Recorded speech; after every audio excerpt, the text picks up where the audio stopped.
Meet Will and Tom, two seemingly ordinary men, cursed with a gift of vast knowledge that is forever expanding, possessing incredible insight with unparalleled skills and expertise.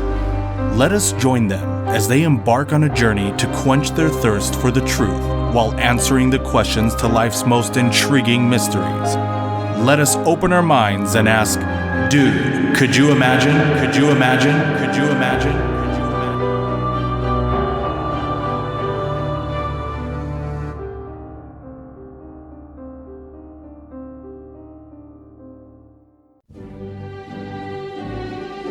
William Stark. Congratulations. Here's your diploma. Thomas Case. Congratulations. Here's your diploma. And now, ladies and gentlemen, esteemed faculty, your valedictorian, Fritz Frivolous. Fritz Frivolous. Fritz Frivolous. Has anyone seen Fritz Frivolous? Welcome back, everybody. This is Tom Case. This is William Stark. Will, I have a very fun one this time because we get to versus the other ones, yeah. Because this time we get to go through and choose something that we, is probably like a dream of ours or something that we've had, right? Okay. And we get to discuss it. And the question is, what if you had to get a PhD? What field of study would you choose and why? The parameters of this is you have the time and money. And you could pick any college or university. That's not really the important parts of this question. The question is... The way you pose this question is actually kind of, not startled me. That's not the right...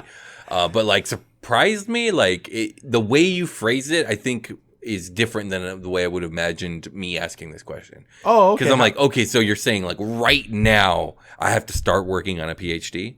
Is that the question? Yeah. Or is this like... I was all like when I proposed the PhD question, because this was a question that I had proposed. Yeah, this is your question. My take wasn't like if I had to get one now. It's like if my life had gone a different way. Oh, I see what you're saying. Yeah. But I'm down with either. Yeah. I'm down with the way you phrase this too. I honestly, I look at it as like, have you heard of the term of someone saying like, oh, it's the spirit of the law or whatever, right? Sure. They don't mean you're going for it word for word verbatim. You're just, okay. I think the meaning, what I found behind this question was just, if you got the PhD, what do you think most likely you would have gotten it in? You know what I mean? Okay. Given the chance that you had the time. Well, why don't we answer both questions? Because I find them both interesting. It's just always like, I think word it a little different. The way that your brain works and the way my brain works are very different. Yeah. So a lot of times when I notice this happens a lot, I will submit a question to you, and when you give me the question back, you word it differently to a point where I'm like, oh, that means something totally different than what I meant. But let's talk about both. It's like I'm going to throw you a curveball. Yeah, kind of. It's I find it interesting. So let's start. Well, which one? Number one, do you have a deep dive? So yes, I think while Fritz is off at university, getting his PhD. I don't even know who Fritz is anymore at this point. I say we do go to the deep dive. Okay, let's do it. Details from the deep.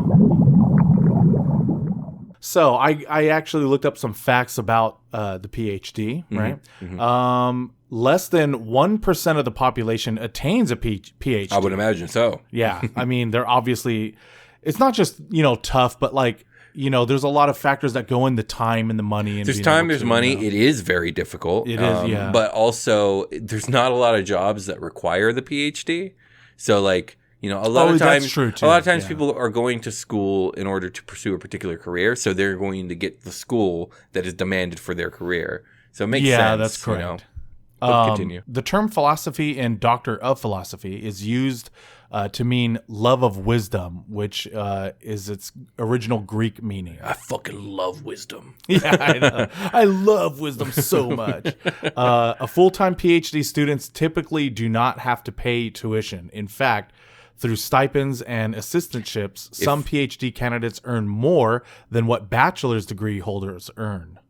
Wow. I mean, it makes sense to a certain degree. If you've already reached that level, if you're that promising, like there's a lot of programs out there. There's a lot of people that want people to attain that level of education, so that and that makes sense to me. Yeah, especially in the fields that they're probably going to go to. And there's so few people that get to that level. It just that tracks for me. So when that industry is going to need someone else, they're looking already at the up and comers. Right? Exactly. Approximately 50% of those who earn a traditional PhD obtain faculty positions. Wow, over half about. Yeah, makes sense. Some traditional PhD graduates find it difficult to obtain employment, as employers often consider them overqualified. This happens a lot, actually. That sucks. And I don't know if this is still a current thing, but I remember reading that a lot of police departments do not like to hire people who either test too high on their IQ test or are too well educated. And to me, it's actually detrimental to our police system. Yeah, but that's weird. Why? The quote-unquote excuse is that they find those types of people become bored with the job that is police law enforcement, which I don't think is completely without merit, because I think a lot of police work is the filling out the paperwork or just doing the day-to-day, right? And that can be boring for a lot of people. But I think by doing that, you are weeding out a lot of the critical thinkers who are going to better the job and better the efficiency of the job. And also in the United States, the police force has a very paramilitary ideology and culture. Yeah. And in military culture, you don't necessarily want your privates questioning orders, right? Yeah, you just want them to follow them. Right. And I think that's the great mistake here of keeping people of higher IQ and higher intelligence out of law enforcement is you get a bunch of people that do things the way they're told, and they don't think of trying to make things better or do things in a better way. Exactly. Yeah. While the thinkers, the people who do have the higher IQs, would be questioning why don't we do it like this? What if we change this? Yeah. Right. I could see that. Not all advisors are equal. While tenured professors typically have access to more grant money and connections, non-tenured professors tend to be more personally available. It can be beneficial to have both on the advisory committee. Okay. Students may continue their education beyond a master's degree by earning a traditional PhD. However, some clinical PhD programs accept students who have completed a bachelor's degree. Okay, for sure. PhD students learn to write grants and obtain funding from investors for their research, experiments, travel, and salary.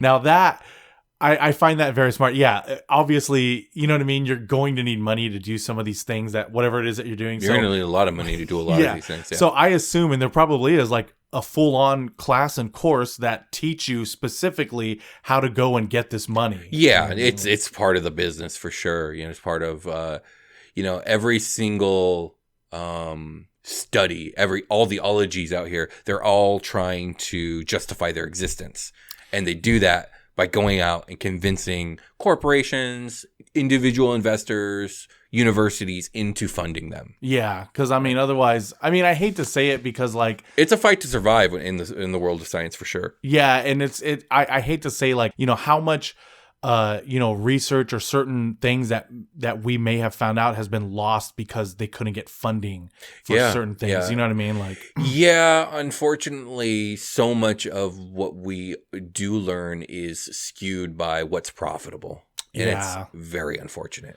Yeah, that is true too, because then the people you're getting money from, they're going to want some type of result. You know what I mean? Exactly. And it's most likely going to be, they want a result that they're going to be able to exploit. You know what I mean? Right. So. And funnily enough, one of the ways in which technology has boomed was from a thing that had nothing to do with money in the first place, and that was the space race. How many things did NASA discover or come up with, or contractors working for NASA discover or come up with, that was all just to try and get us, into space first? And honestly, that's more of a political national war thing. Yeah. But there was no monetary incentive, you know what I mean? Yeah, that's true. And to this day, NASA is responsible to countless things that we take for granted nowadays. Yeah. All because of a space race. Yeah, that's true. Also, not all fields have a PhD degree program, which makes sense. I mean, not all fields would probably need that. And then the last one I have here is honorary doctorate degrees are granted to individuals by some universities to formally recognize and honor them for contributions to their field or for philanthropy. Sure. Cornell University, University of Virginia, Caltech, Rice University, and MIT do not award honorary PhDs. Yeah. I mean, honorary PhDs are essentially for our big thank yous to people who may not be scientists, but have done a lot to further the scientific community. Yeah. And a lot of times that's going to be through philanthropy, but not always, but a lot of times, But I like that they do that. I mean, because when you show that they recognize people for that, you know what I mean? It also starts to hopefully it'll start to bring the eye back towards whatever it is that they're doing, you know what I mean? So exactly. Which is what you need. You need eyes on it, right? If you want anyone to even pay attention to you. Right. So, to your question, which do you want to tackle first? Like, what would we, if we could go back and we had to, get a PhD over the course of our lives, what we would do? Or do you want to do if we had to do it now? I say, okay, yeah, let's first do like if we back through our life, going through, we want, Okay. Did you want to go first? Or you want me to go? I think I'll go first. Okay. And because I remember when I was growing up, I actually found this very, very interesting, which was marine biology, right? And I love all animals, you know what I mean? And it's not just specifically marine, animals that I would love to treat, but I did find them very interesting, you know what I mean? Marine life, especially like cephalopods, you know what I mean? Things like that, of that nature. And I think if I were to be able to have, like growing up, if I did have that time and the money, I probably would have went into that to get a doctorate into that, which would be different than what the other half of the question you wanted to do. You know, if you had to do it now. Okay, my question: marine biology. I think that's a pretty popular choice. That's pretty popular ology, if you will. Yeah.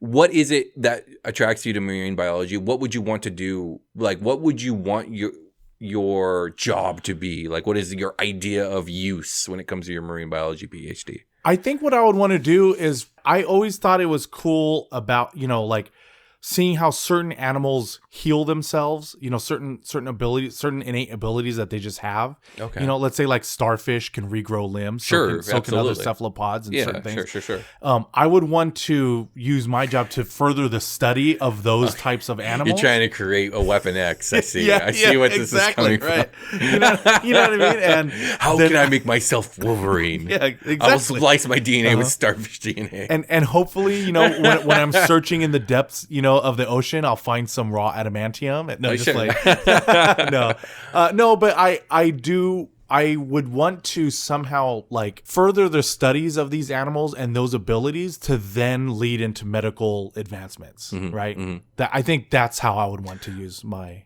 doctorate. I like that a lot. One of the reasons that I liked that we're kind of exploring this question from two ways is because I did feel a little odd about like, okay, if I got to choose and redo it, like, sure, I might choose astronomy, but quite frankly, I'm not much of a mathematics person. Like, I'm very, my brain doesn't work very well that way. So, like, realistically, like, choosing astronomy for me, my PhD thing, would be a terrible choice. I would probably very much not succeed at it, or just be like the worst astronomer on the planet. But because now we can do like, what if we got to like pursue our dream PhD? What would it be? But also like, if you had to do one now, what would you choose? It's like have your cake and eat it too kind of situation. So, okay, you chose marine biology. Is there anything you want to add to that before we talk about like what would you do if you had to do it now?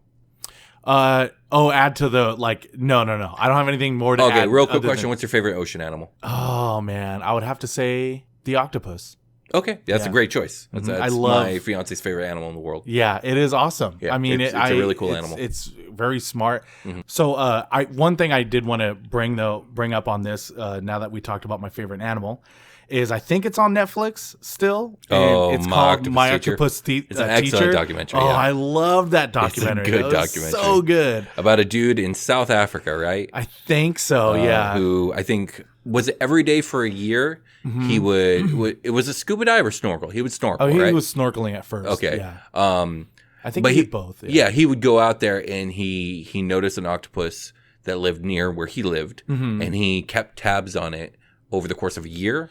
Yeah. And basically kind of formed a kind of a relationship with it. Like, they were familiar with each other. He befriended the octopus. And, in a certain respect, you could say the octopus kind of kept tabs on him, too. You know sure, what I mean? absolutely. Because the octopus would recognize him. You know what I mean? So, I won't say any more for spoilers, but it is a very, very cool documentary. Yeah, I would highly recommend it. Please try to watch that film. Yeah. Okay, Tom. So if basically someone held a gun to your head now and was like, you need to get a PhD, I'll give you the appropriate amount of time to get a PhD. But if after that appropriate amount of time you do not have a PhD, you're dead.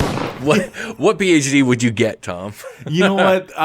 Now would be a little bit different for me, right? Now I think I would choose something that I think would be more realistic, more realistic, more of something, and that would probably be somewhere in information technology. You know what I mean? Just because I know of there's. Do they have PhDs in information technology? They do. Okay. But as if where I would know where to go specifically into that, you know what I mean? Like, I'm not sure, really, to be honest with you. Oh, you mean like what university you would attend? No, so what job? Yeah, information technology, I guess, that's such a generalized, broadened term. Do you know what I mean? There are more specific things you could do once you get that doctorate in that field. I don't know which one I would really go into. The only reason I would choose that now, if you're making it to where now, right now you have to go and do it, someone put a gun to my head or whatever, is only because I know technology is just going to advance in the future. Sure. You know what I mean? So it's going to be, in a field that is definitely going to advance. Sir, out there. Can anybody hear me? Please hear me. Can you hear me? Can anybody hear me? If you can hear me, this is Fritz Frivolous. I need your help. I'm stuck. Somehow stuck inside the minds of Will and Tom. I need to escape. Please support them and their podcast. You can go to patreon.com/dudecouldyouimagine or leave a 5-star review on Apple Podcast. Distract them long enough for me to break free. You can even leave a like, comment, or subscribe. Again, don't forget about me, Fritz Frivolous.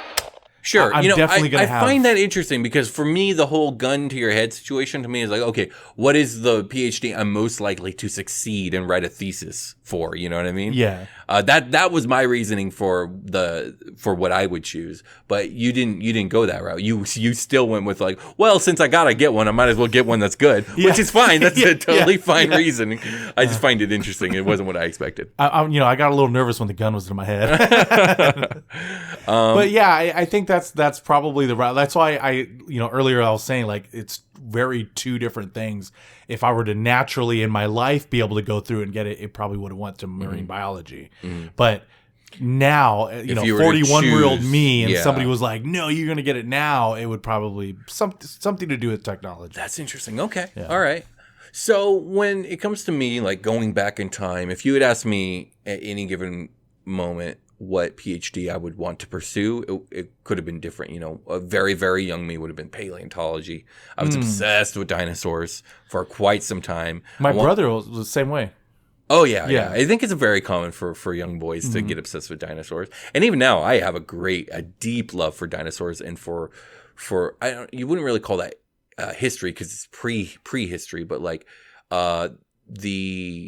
the science of ancient Earth, of the formation of our Earth and the history of the evolution of life and stuff like that. I find that deeply fascinating.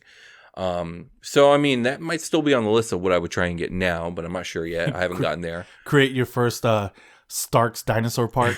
A Starkosaurus. Stark's. Oh no. The Stark's Jurassic Park. And then later on, it would have been astronomy, and I have just even deeper love of astronomy to this day.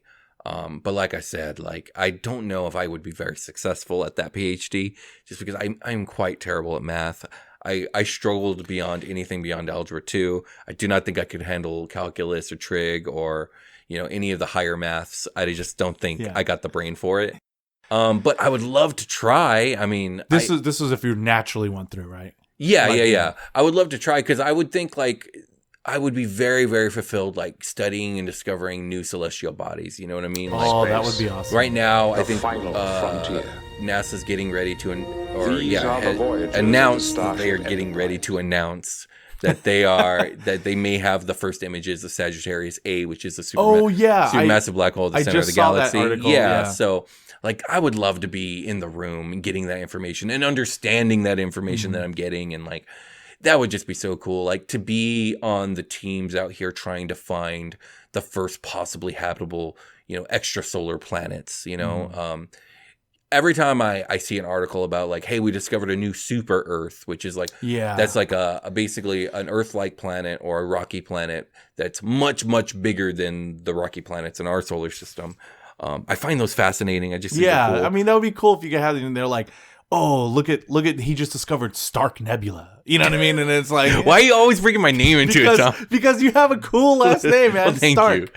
you. Yeah, I mean, it would be cool to have something named after me. Although traditionally, that's not how they name celestial bodies. They usually name them after ancient mythology. I mean, if I did it, come on, Case Nebula, like, yeah, I guess it's not as cool sounding. But yeah, and then just the various star types, from brown dwarfs and red dwarfs to quasars, pulsars.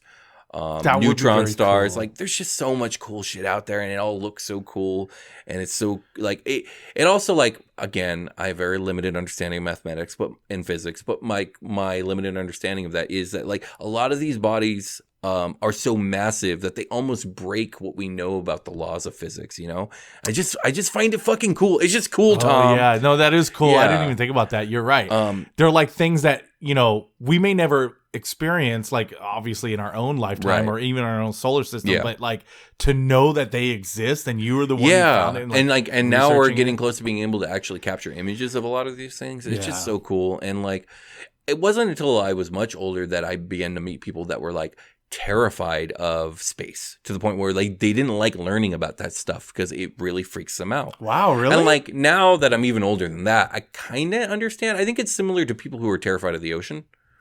Oh, I do have a little bit of that. Where the there's ocean, some people who they don't want to be out there. They don't want to get in there. They don't even want to go to the beach. Like they're good. Wow. Yeah, I do. I can see that. I think it's a similar, like it makes them feel small and vulnerable. And I guess I can understand that. I don't feel that way. I'm really awestruck by the various galaxies and infinite universe. And, later on in my life, I might have tried to get like a doctorate in, I don't know if they have a doctorate in this, but like if I could pursue something in the sphere of like writing or narrative or fiction, storytelling, something along those lines, that would be cool. I would imagine. I would imagine they would. It's possible. I don't really know. I haven't looked into it, but like those would be the ones that like my dream ones growing up. If I had to do one now. Click, click, the gun's pointed at your head now. Yeah. Right? I think it's definitely going to be anthropology. Oh, okay. I love history. I love specifically the study of like the development of civilization. I like that too. Like, my dad was into that too. Going back to the different cradles of civilization, early like prehistory man, like all that stuff is some of the most interesting shit in the world to me. Which is funny because I hate people, but but I love the study of people. But you like to study dead people. Yeah, there we go. So yeah, I think that I my brain has a knack from just automatically memorizing anything of historical or anthropological nature. Anthropological. So I think I'd be pretty well equipped to it. I think of all the things I could think of, that would be the one field of study that I have the best shot of actually getting a PhD at. You would be really good in that field of study. I think that's a really good pick. Ancient Greece, ancient Romans, ancient Egyptians, the ancient Chinese dynasties, like the Incans, the Mayans. Like I love all that stuff. Yeah. And if I had to focus on one historical period of time that I really focus my PhD on, it's hard for me to not say the ancient Greeks. But I think it would be the Mesopotamians. Oh, okay. In like that era, like the Babylonians, that era, because that's like early stuff that like, I'm sure I'm not even brushed up on what we know these days, but like things like the Epic of Gilgamesh and stuff come from that time period. And we're talking about older than even a lot of the Egyptian stuff. And like, I just find the idea that there's a lot of things that we can learn about ourselves from that time period that have been lost that we can still uncover. Yeah, I find that field of study very interesting too. And one thing that I always liked when I would read up on stuff or read articles here and there is I always get surprised on like they're ancient civilizations, right? Mm-hmm. You know what I mean? So you don't think of them as being as advanced as we are. Sure, but but sometimes you get surprised at by like certain things that they did know. Have, you know what I mean? And certain technologies that they already had. You know what I mean? That like some haven't really changed as much, a lot even to this day. You know what I mean? That we still like may use. Yeah. And I always find that really fascinating. That like, it's like, wow, like, you know what I mean? Like you just think of them like, oh, like what did they know? But like they knew a lot. Some civilizations were very smart. It's very easy to forget that like we as a society, as technologically advanced as we've become, we're still very much the same squishy meatheads that we always were. Which is we live in a world full of technology now. Squishy meatheads. Yeah, that's what we are. I know. What is that on Men in Black? The alien says like what does he say? Like you sacks of meat or 70% water or sacks of meat. I mean, that's what we are. We're all a bunch of meat Yeah. sacks flapping our meat gums around at each other thinking we know anything. We don't know anything. I know. That's funny though. So if you were naturally growing up, you probably would have went, maybe either something with like astrology or maybe even writing. That's if you ask like child me. Yeah, right? child. But you. I think if you like when we get to high school, which is where I really get first introduced to humanities and anthropology, and it just like sparked something in my brain that like I fell in love with it. I think high school me would have pursued anthropology, and I think current me would also do that. Yeah, so it would have been the same either way. Yeah. No, that's a good pick. I'm very interested to hear from our listeners to see, maybe like what they pursued. Maybe people do what would have you their guys PhDs. do? Yeah, maybe some of our listeners do have PhDs and they got to do their I would love to hear about your current PhDs, what you're doing with them. Yeah, and, exactly. If is the industry or is the study what you thought it would be growing up? Yeah, that would be really awesome. I would definitely love to hear that. Again, I'm an astrophysicist and I fucking hate it. Yeah, I know that would suck. That so would bad. suck. Again, if you like what you're hearing here, go ahead and share this with your family, with your friends, enemies, frenemies, extra dimensional beings, anyone coworkers. else. Yeah, coworkers, anyone you come in contact with, we would really appreciate it. And dude, could you imagine?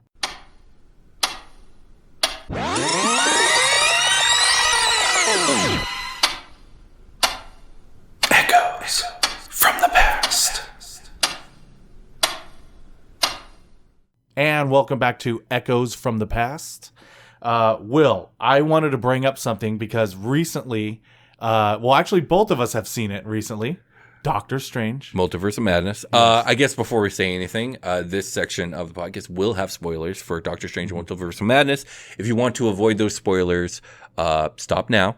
Come back later after you've watched the movie. And if you don't care, or if you've already seen the movie, continue listening. Yes.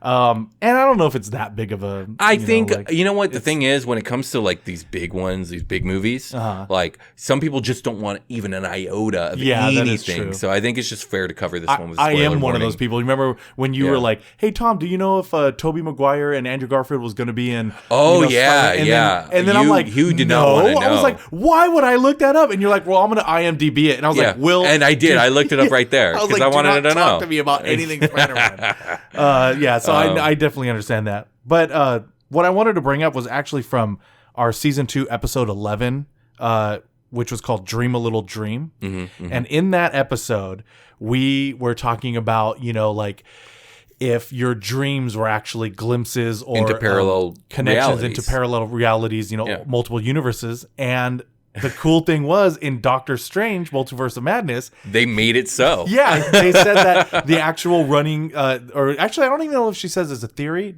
No, it's not a theory. It's a fact. In their universe, it's a fact that when you dream, it's actually you in another universe. Yeah, you're glimpsing through the eyes of yourself in another universe. Yeah, the funny example Doctor Strange asks is I think he says something to the effect of, so when you're having that dream of when you're in your underwear were in the school, like that's actually it's happening. Wong, and it's not it's really. Wong. That's Wong just literally tells Strange, like, so that dream that you always have, it's real. Yeah. Oh my god, I thought that was so funny when he said that. But yeah, I thought that was really cool. Also, because that episode was pretty recent, wasn't it? Yeah, it was only episode 11. We're on episode 20. This is episode 26, I think. Oh, when did we start doing the double episodes? A week. Oh man, I want to say, because to me that episode to me feels like it was a month ago. It might have been. I'll be honest with you. Once I post them, I forget. I don't remember. They're out of my head now. I know. You don't even remember the boss that you defeat last night in Elden Ring, and it drives me crazy. Yeah, I know. Like, what do you mean you don't remember the boss that you spent like 5 to 10 attempts trying to beat? Or I'm like, hey, I got this spell over here. Oh, where'd you get it? Oh, I don't remember. Oh my god. You know what I mean? Like, unless I keep like notes. Yeah, which I've told you probably want to do with Elden Ring. Anyways, back to Doctor Strange. I thought it was really cool. And also, I don't know how I would feel if that was reality, though. Like, if we knew for a fact that was true. That would be very sad, because there's been some dreams that I've had where, bad things have happened. Like, people have had some crazy dreams. Like, crazy dreams. Like, that would be kind of terribly sad. But at the same time, like, even if dreams aren't glimpses into other realities, if the idea that there is an infinite number of universes, and any and all possibilities can and do exist, well then, like, it's equally sad that way too, because like all these terrible and great things are all happening simultaneously across the multiverse. And that means they're having a dream right now. Like like another universe me is having a dream that he's recording a podcast. Yeah, there's an anthropologist me that is dreaming about me being a podcaster, and there is a astronaut me dreaming about being an anthropologist. Yeah, and you know what? And just to go to one extreme to the other, I know that one universe me is has superpowers and can fly, because I've had that dream, right? But then another one, gigantic meteors are hitting the Earth and killing us all. It's killing us all in another universe. Oh man! But dude, could you imagine? The podcast you have just heard are the imaginings from the highly evolved minds of the extra-dimensional beings, Will and Tom. It has been translated into a format more easily understood by the human mind. Interpret it as you will. Should you find yourself seeking more answers to life's most intriguing mysteries, you can show your support by becoming a Patreon member at patreon.com/dude-could-you-imagine. You can also leave an Apple Podcast review. You can subscribe to us on Instagram at dude_could-you-imagine, on Twitter at DCYimagine, and on our YouTube channel, where you can leave a like and a comment.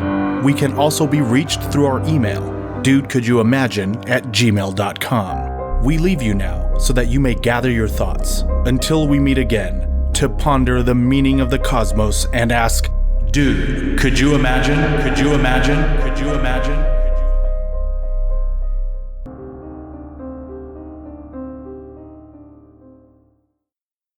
We're still very much the same squishy meatheads that we always were. Yeah, it's just we live in a world full of technology now. Squishy meatheads. Yeah, that's what we are. I know. What is that on? What is that on Men in Black? The alien says like, what does he say? Like you sacks of meat, or 70% water, or sacks of meat. I mean, that's what we are. We're all a bunch of meat sacks flapping our meat gums around at each other, thinking we know anything. We don't know anything. I know. That's funny though.